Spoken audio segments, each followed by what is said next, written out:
고맙습니다. 잘 오셨습니다. 하나님은 여러분을 사랑하십니다. 오늘도 성전으로 부르신 하나님께서 크신 은혜를 예비하시고 은혜와 복을 더하실 줄로 믿습니다. 우리 전우자우 성도들과 인사하겠습니다. 주의 이름으로 사랑하고 축복합니다. 주의 이름으로 사랑하고 축복합니다. 다윗의 시편을 보면, 특히 이 시편 23편을 보면 다윗은 참 행복한 사람이었구나라는 생각이 듭니다. 그가 이 시편에서 쓴 표현들을 보면 일반적인 세상 사람들이 좀처럼 쓸 수 없는, 쓰지 않는 표현들이 나옵니다. 내게는 부족함이 없습니다. 나의 삶은 꼭 푸른 불밭에 누운 것과 같습니다. 쉴만한 물가에 거하고 있는 것 같고 평안하고 풍요롭습니다. 사망의 음침한 골짜기를 지나간다 해도 해받을 것을 염려하지 않고 두려워하는 마음이 내게는 없습니다. 왜냐하면 하나님께서 나와 함께 하시기 때문입니다. 하나님이 지켜주시기 때문입니다. 하나님은 나를 밤낮 좋은 길로 인도해 주십니다. 하나님은 원수의 앞에서 내게 상을 베풀어 주시고 승리하게 하시니 내 삶은 부족함이 없는 삶 정도가 아니라 하나님의 은혜가 철철 넘치고 있습니다. 이렇게 고백합니다. 여러분, 다윗은 어떻게 이렇게 세상에서 가장 행복하고 세상에서 가장 만족한 사람처럼 고백하면서 살 수 있을까요? 무엇이 다윗을 그렇게 고백하게 하고 살아가게 했을까요? 정치적으로 왕이었기 때문에, 권력을 가졌기 때문이었을까요? 왕이기 때문에, 또 가장 많은 정복을 해서 큰 나라를 이루었기 때문에 그가 가지고 있는 물질이 너무나 많아서 돈으로 할 수 있는 무엇이든지 다 할 수 있었기 때문이었을까요? 그랬다면 이 다윗의 시편 23편은 달라졌을 것입니다.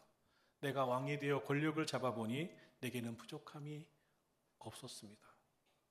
아니면 내가 엄청난 부자가 되어 돈으로 살 수 있는 모든 것을 다 살고 보니 나는 물질의 힘을 알았고 그러므로 나는 부족함이 없었습니다 라고 써야 했을 것입니다. 그런데 사실 성경에 나오는 많은 인물 가운데 다윗은 가장 고통스럽고 가장 힘들고 가장 어려운 인생을 살았던 사람들 중에 하나였습니다. 그는 인간적으로 참 견디기 힘들었습니다. 어려운 삶이었습니다. 그는 어느 날 골리앗이라고 하는 블레셋 장수를 어린 나이에 쓰러뜨리고 백성들이 사울왕은 천천히요 다윗은 만만히로다 외치는 그 순간부터 사울왕의 시기와 질투를 받아 평생 쫓겨다녔습니다. 사울왕은 그를 죽이려고 했습니다. 심지어 3,000명의 추격대를 만들었습니다. 이스라엘 땅이 그렇게 크지도 않은데 매일 3,000명의 추격대가 그를 쫓아다니니 나중에는 할 수 없이 국경을 넘어서 블레셋 땅으로 들어가야 했습니다.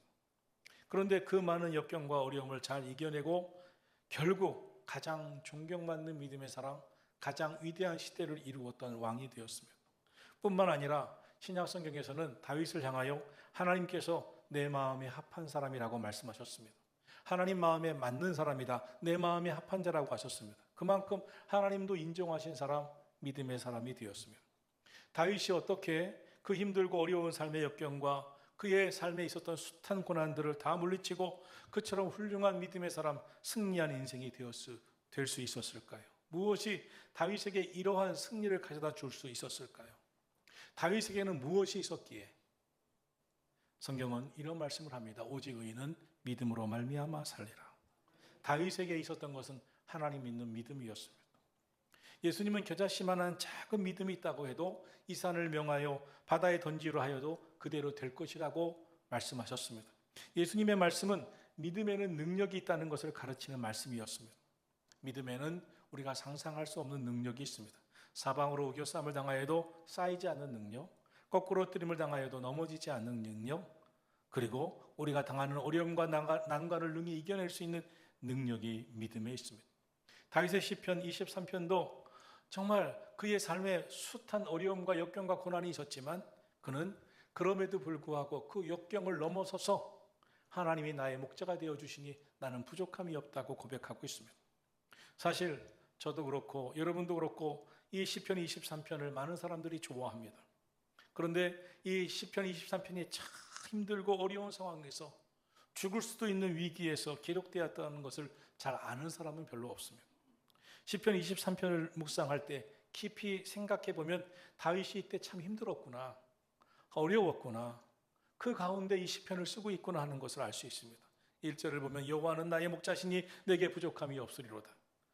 이 다윗의 삶은 참 부족한 게 많았습니다. 위기가 많았습니다. 어려움이 많았습니다. 사방으로 부족한 것 투성이었습니다. 3절에 내 영혼을 소송시키시고, 그의 영혼은 다시 절망에서 소생되어야 했습니다. 좌절에서 소생되어야 했습니다. 그는 늘 쓰러질 수밖에 없는 형편이었습니다. 4절을 보면 내가 사망의 음침한 골짜기로 다닐지라도, 늘 사망의 음침한 골짜기를 다녀야 했습니다. 언제 죽을 줄 모르는 삶의 형편이 다윗의 형편이었습니다. 주께서 내 원수의 목전에서, 다윗의 인생은 늘 원수 앞에 있었습니다. 원수들이 그를 죽이려고 해하려고 하였습니다. 원수의 목전에 있는 것 같은 인생이었습니다. 여러분, 단 한 사람만 나를 싫어하고 미워해도 못 견디는데 그의 삶은 죽이려 드는 원수 같은 인생이, 원수 같은 사람들이 늘 삶에 너무나 많았습니다. 내용들을 보면 그가 당하고 있는 고난과 어려움을 어렵지 않게 알 수가 있습니다. 그것이 바로 다윗이 이 시편을 쓸 때의 심정이었습니다. 그런데 성경 중에 가장 아름다운 이 시편이 사실은 그렇게 어렵고 고통스럽고 괴로운 상황에서, 아름답지 못한 환경 속에서 기록되었다는 것을 생각해 본다면 믿음은 어떤 능력이 있는지를 알 수 있습니다. 믿음이 있으니 그 숱한 고난과 환경과 역경 속에서도 믿음으로 부족함을 느끼지 않았고, 믿음이 있으니 그의 삶의 그 고난 속에서도 하나님의 인도하심을 경험했다는 것입니다. 다윗의 삶, 참 상황과 형편에 사로잡히거나 얽매이지 아니하고 훌륭한 믿음으로 그의 인생을 아름답게 가꾸어간, 그리고 아름답게 이 시편을 기록한 말씀을 보게 되면, 야, 다윗의 인생은 어떤 인생이었구나. 오늘도 우리가 다윗이 가졌던 그 믿음만 가지면 우리의 삶에 아무리 형편과 역경이 많고 삶에 어려움이 많아도 넉넉히 믿음으로 살아내겠구나 하는 것을 깨닫게 될 줄로 믿습니다. 다윗은요, 이 믿음만 갖고 겨우 산 것이 아닙니다. 다윗은 믿음으로 고백하고 살았지만, 그리고 결국 그의 이야기는 그가 고백한 그대로 되어갔습니다. 다윗의 삶은 그가 고백하고 믿음으로 살았던 삶이 그대로 그의 삶이 이루어졌습니다. 그럼 무엇이 다윗에게 그 같은 승리를 가져다 주었던 것일까요? 여호와는 나의 목자시니, 여호와는 나의 목자시니, 이 믿음 때문이었습니다. 여호와 하나님이 나의 목자가 되어 주시니 부족함이 없더라. 그러므로 여호와가 나의 목자가 되심을 믿으면 비록 지금은 부족하지만 결국 부족함이 없게 하실 것입니다. 지금은 눕고 쉴 수 없다 하더라도 결국 하나님께서 평안히 눕게 해 주실 줄로 믿습니다. 여호와 하나님이 나의 목자가 되어 주시니 나의 삶은 푸른 풀밭 쉴 만한 물가에 있는 것 같이 평안하더라. 사망의 음침한 골짜기를 지나가도 언제나 주님께서 지켜주시더라. 지금은 비록 사망의 음침한 골짜기 한가운데 지나고 있지만 결국은 아무런 해를 받지도 아니할 것이고, 결국은 이 해에서도 벗어날 것이고, 비록 지금은 원수의 목전에서 수치를 당하고 있지만 결국 그 원수의 목전에서 하나님께서 베풀어 주시는 큰 자치를 경험하게 될 것이라는 믿음이 다윗의 믿음이었습니다. 그런데 그 믿음대로 다윗의 인생이 됐어요. 그렇게 오랫동안 고난받다가 왕이 됐습니다. 왕이 되어서도 하나님께서 승승장구하고 축복하셨습니다. 하나님이 축복하실 수밖에 없어요. 전쟁이 일어나 적들이 쳐들어오면 다윗은 기도합니다. 하나님, 이 전쟁이 일어났습니다. 적들이 쳐들어왔습니다. 내가 전쟁에 나가야 되나요? 말아야 되나요? 나가라. 그러면 나갔고, 그냥 기다려라면 기다렸고, 하나님 전쟁에 나갔습니다. 기습을 쳐야 하나요? 아니면 정정당당하게 기다리고 내가 맞이해야 되나요? 하나님이 그때마다 기도할 때마다 알려주셨습니다. 다윗의 믿음은 그가 기도한 대로 믿음 그대로 된 줄로 믿습니다. 다윗의 마음, 항상 관심이 하나님께 있었습니다. 오늘 우리에게도 가장 필요한 것이 있다면 우리에게 하나님이 선한 목자가 되어주신다는 믿음인 줄로 믿습니다. 세상 어렵습니다. 우리가 처한 상황 비관적일 수도 있습니다. 우리의 힘으로 도저히 뚫고 나갈 수 없을 것 같은 순간도 있습니다. 인간, 그에 비해 연약합니다. 우리 한계도 있습니다. 그러나 선한 목자가 되어주시는 하나님은 전지전능하신 하나님이신 줄로 믿습니다. 우리를 사랑하시되 독생자 예수 그리스도를 우리 위해 아낌없이 내어주시기까지 하시는, 사랑하시되 끝까지 사랑하시는 하나님이신 줄로 믿습니다. 여러분, 사실 우리의 삶에 난관이 참 많습니다. 그러나 하나님에게는 그 난관도 이길 능력이 있으십니다. 우리에게 불가능 참 많습니다. 그러나 하나님은 불가능도 능히 이기시는 하나님이신 줄로 믿습니다. 하나님께서는 우리를 모든 역경과 이 난관에서 능히 구원해 주시고 의의 길로 인도하시는 능력이 있음을 믿으시기를 예수님의 이름으로 축원합니다. 다윗은 삶에 문제가 없고 평안할 때 하나님을 나의 목자라고 고백하고 믿고 산 것이 아닙니다. 사망의 음침한 골짜기를 가는 것과 같을 때에도 하나님께서 나의 목자가 되어주신다고 믿고 이 사망의 음침한 골짜기를 이기게 하시고 하나님 결국 돌파하게 하실 것이라고 믿었던 것입니다. 오늘 이 시편 23편의 말씀이 다윗의 시만이 아니라 바로 저의 시도 되고 여러분의 시편이 되기를 진심으로 축복합니다. 그럼 다윗이 어떻게 그렇게 살 수 있었을까요? 시편 23편에서 다윗이 전하고 있는 말씀은 무엇일까요? 첫째로 하나님과의 관계를 전하고 있습니다. 1절 함께 보겠습니다. 여호와는 나의 목자시니 내게 부족함이 없으리로다. 다윗은 하나님과 자신의 관계가 얼마나 깊이 연결되어 있는지 하나님은 나의 목자시라고 고백하고 있습니다. 그의 삶에서 빼놓을 수 없는 것이 바로 하나님입니다. 다윗은 홀로 걸어가지 않았습니다. 사울의 칼날을 피해 도망 다닐 때도 하나님이 함께 하심을 믿었고 그때도 기도했습니다. 이스라엘의 왕으로 기름 부음 받았지만 그날부터 현실은 정말 절망적이었습니다. 너무나 힘들었습니다. 피했어야 합니다. 도망쳐야 했습니다. 그러나 그러한 고통스러운 순간에도 하나님은 그와 함께 계셨고 그를 붙들어 주셨고 지켜주셨고 마침내 그가 왕의 자리에 오르기까지 인도하신 줄로 믿습니다. 다윗의 이야기 안에는 하나님의 이야기가 가득합니다. 다윗의 스토리는 곧 하나님의 스토리입니다. 여호와는 나의 목자라는 고백은 다윗의 생애에서 하나님이 어떤 분이신가를 다윗 스스로 고백하고 있는 것입니다. 다윗은 실제로 양치기 목자였습니다. 다윗은 자신의 양을 위해 목숨까지 내놓은 정말 선한 목자처럼 최선을 다한 목자로 알려져 있습니다. 그러므로 목자와 양의 관계를 잘 아는 사람이었습니다. 아무리 약한 양이라도 선한 목자만 만나면 그 양은 안전하다, 보호를 받는다, 늘 쉴만한 물가에서 평안함을 얻을 수 있다는 것을 너무나 잘 알고 있었습니다. 자신이 그런 목자처럼 살았기 때문입니다. 그런 다윗이 하나님이 나의 목자가 되어주심을 믿고 살았더니 내 삶은 충분했다. 하나님이 나의 목자가 되어주심을 나는 믿고 하나님의 인도함만 받았더니 내 삶은 넘쳤다, 충분했다, 이렇게 고백하고 있는 것입니다. 여러분, 다윗의 고백 속에 아주 중요한 고백이 있습니다. 우리 하나님 한 분이면 됩니다. 하나님이 우리와 함께 하시면 됩니다. 이 고백인 줄로 믿습니다. 여호와는 나의 목자시니 하나님이 저와 여러분의 목자가 되어주심을 믿으시기를 예수님의 이름으로 축원합니다. 둘째로 내 삶을 인도하시는 분은 하나님입니다 하는 고백입니다. 우리 2절 3절 말씀 함께 보겠습니다. 그가 나를 푸른 풀밭에 누이시며 쉴만한 물가로 인도하시는도다. 내 영혼을 소생시키시고 자기 이름을 위하여 의의 길로 인도하시는도다. 일상 속에 하나님과 동행하는 믿음으로 살면 그 이유는 하나님이 다 인도해 주십니다. 책임져 주십니다. 하나님의 인도를 꼭 받아야 하는 이유는 우리가 마음먹은 대로 살 수가 없기 때문입니다. 우리의 생각대로 계획대로 살 수가 없습니다. 방해하는 악한 세력이 있기 때문에 그렇습니다. 요한복음 10장 10절에 보면 도둑이 오는 것은 도둑질하고 죽이고 멸망시키려는 것뿐이요 라고 했습니다.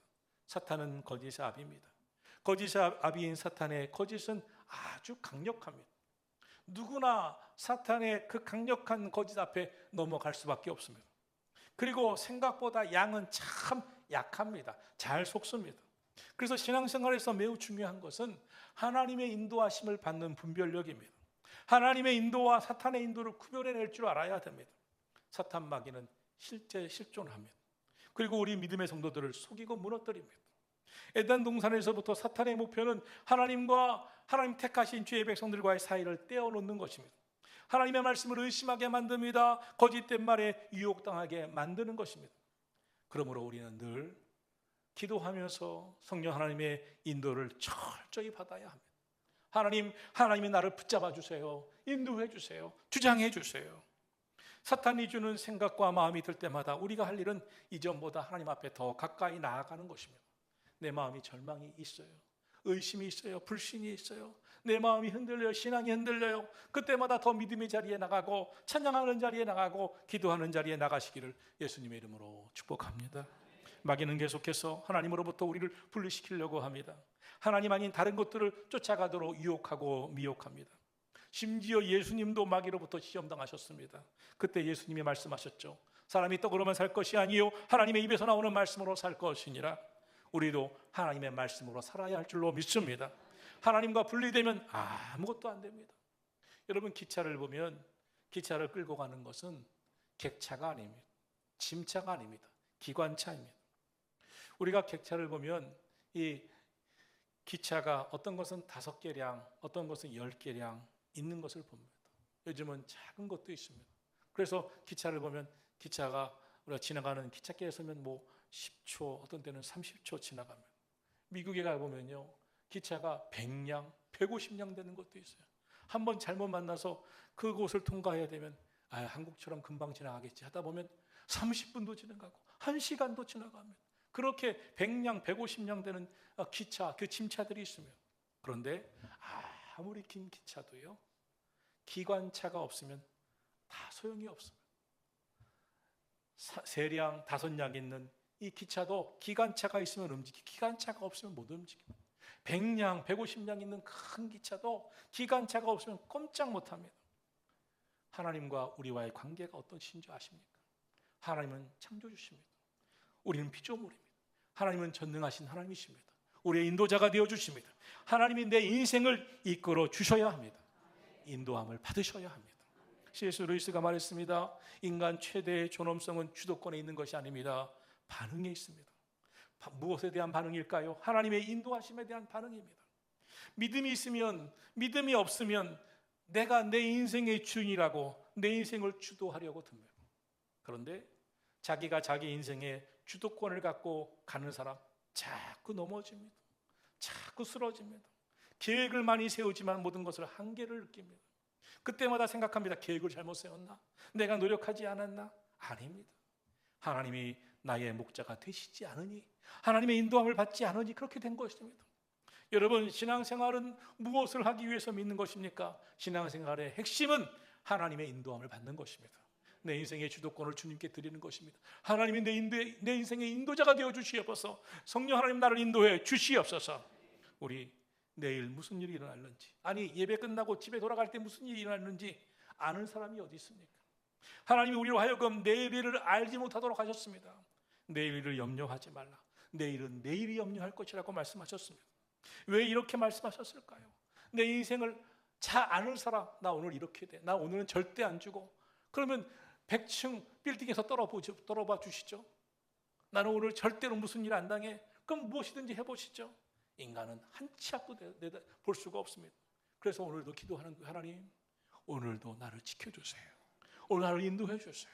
오늘도 우리의 삶을 주의 손으로 이끌어 주세요. 우리는 다만 내 미래를 모르지만 내 미래까지 주관하시는 하나님의 인도하심을 받는 삶을 살아야 합니다. 창세기 12장에 보면 성경에 가장 믿음의 사람이었다는 믿음의 조상 아브라함이 하나님 앞에 부름을 받는 말씀이 나옵니다. 그때 하나님께서 아브라함에게 말씀하십니다. 아브라함아, 너는 너의 고향, 친척, 아버지 집을 떠나 내가 내게 지시하는 땅으로 가라. 그럼 내가 너에게 복 줄 것이다. 내 이름을 창대케 할 것이다. 너를 열국의 아버지가 되게 할 것이다.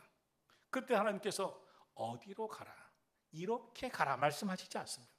내가 내게 지시하는 땅으로 믿음으로 순종하며 가라. 그러면 내가 너를 책임져 줄 것이다. 복이 될 것이 되게 할 것이다. 내 이름을 창대케 할 것이다. 이 말씀이 무엇입니까? 오늘 우리는 하나님을 믿으려는 거예요.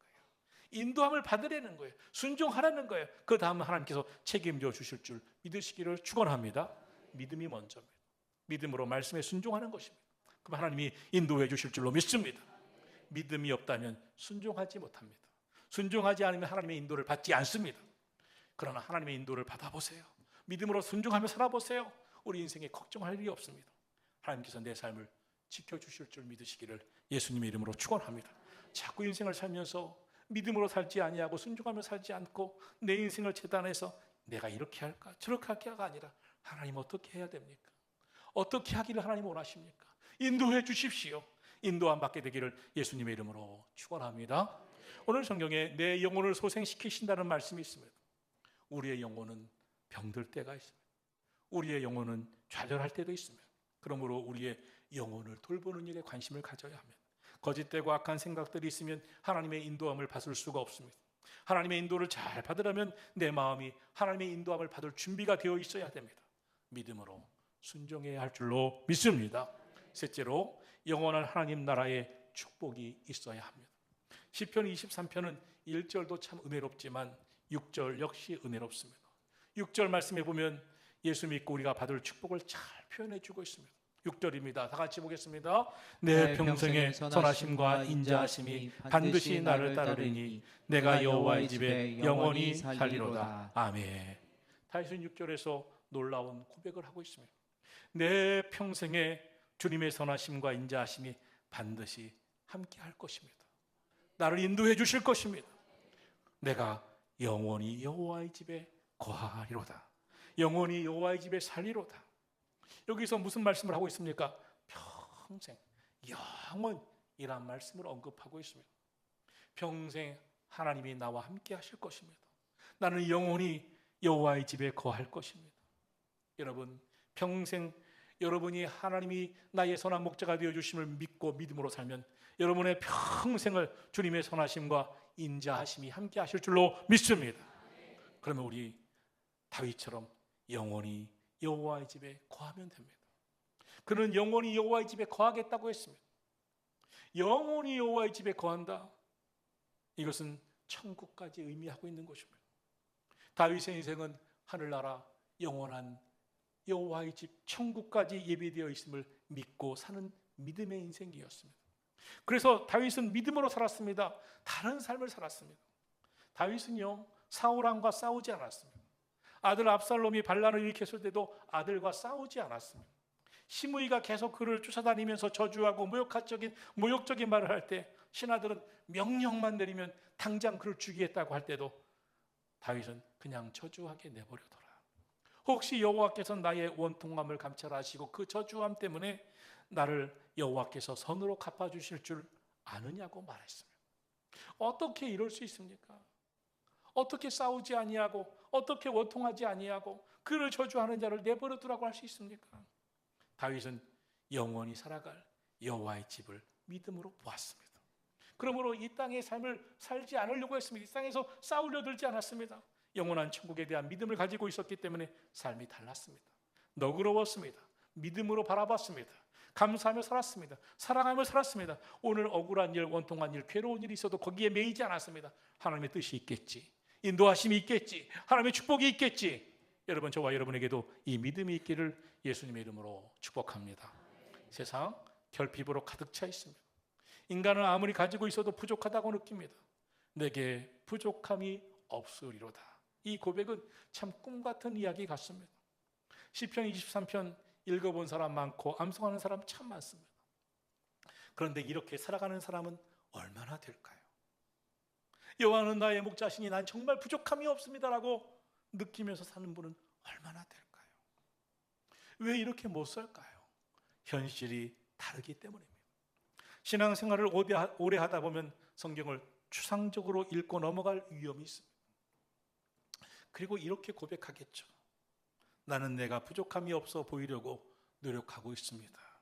이 정도로 고백하겠죠. 나도 내가 부족함이 없는 삶이 되고 싶습니다 라고 고백하겠죠. 여러분, 신앙은 하나님을 지식적으로 아는 것이 아닙니다. 하나님은 추상적인 존재가 아닙니다. 하나님이 인격적인 분이십니다. 하나님을 인격적으로 만날 때 신앙은 눈이 띄어집니다. 왜 믿음이 필요합니까? 믿음의 눈을 뜨면 새로운 세계가 열리고 보이게 되기 때문입니다. 믿음의 눈이 열리면 삶이 달라집니다. 아, 진짜 하나님이 살아계시구나. 아, 진짜 하나님이 나를 지켜주시는구나. 하나님이 나와 함께 하시는 믿음으로 살면 되는구나. 여러분, 믿음의 눈이 열리기를 주의 이름으로 축원합니다. 하나님은 영이십니다. 하나님 우리를 영으로 만나주십니다. 문제는 우리의 영입니다. 우리의 영이 죽어 있으면 하나님과 만날 수가 없습니다. 영적으로 깨어 있으셔야 합니다. 우리가 드리는 예배가 영으로 온전히 드려져야 합니다. 우리의 마음은 우리가 영으로 깨어 있으면 우리의 마음은 하나님으로 가득 차게 됩니다. 은혜를 받습니다. 영과 진리로 예배를 드릴 때 영이신 하나님이 우리의 영을 만나 주십니다. 은혜를 부어 주십니다. 우리의 마음을 주의 평강으로 가득하게 해 주시는 줄로 믿습니다. 우리의 마음이 하나님의 은혜로 가득 채워지면 우리의 입에서 이런 고백이 나오는 거예요. 내게 부족함이 없으리로다. 할렐루야. 오늘 부른 찬송가 412장 그 가사처럼 평화 평화로다. 하늘 위에서 내려오네. 하늘 위에서 평안이 밀려오는 줄로 믿습니다. 사람들 중에는 마음이 무너진 사람들이 많습니다. 마음의 병으로 약을 먹는 사람들이 점점 온 세상에 늘어나고 있습니다. 마음이 괴롭거나 두려움이 오면 참 어떻게 할 수가 없습니다. 마음은 내 마음이라도 내가 이끌어가고 다루기 참 힘든 것이 또 마음입니다. 내 마음이지만 내 마음을 내가 다스리는 마음이 아닌 것입니다. 마음은 참 한 번 무너지면 감당이 안 됩니다. 그런데 하나님은 우리의 마음까지 다스리십니다. 우리의 영혼육을 이끌어 주십니다. 사랑하신 성도 여러분, 그러므로 우리에게 정말 필요한 것은 여호와는 나의 목자시니입니다. 하나님이 나의 목자가 되심을 믿는 믿음으로 살아가기를 축원합니다. 오늘 여러분의 입술에서, 여러분의 마음에서, 여러분의 심령에서 하나님은 나의 목자가 되십니다. 이 고백이 있기를 주의 이름으로 축원합니다. 여호와가 나의 목자가 되시면 내게 부족함이 없습니다. 이 다윗의 고백이, 이 다윗의 믿음이 저와 여러분의 믿음이 되고 다윗과 함께 하신 하나님이 저와 여러분의 하나님이 되시기를 축복합니다. 그리고 시편 23편이 저와 여러분의 삶에 그대로 이루어지는 축복이 있으시기를 예수님의 이름으로 축원합니다.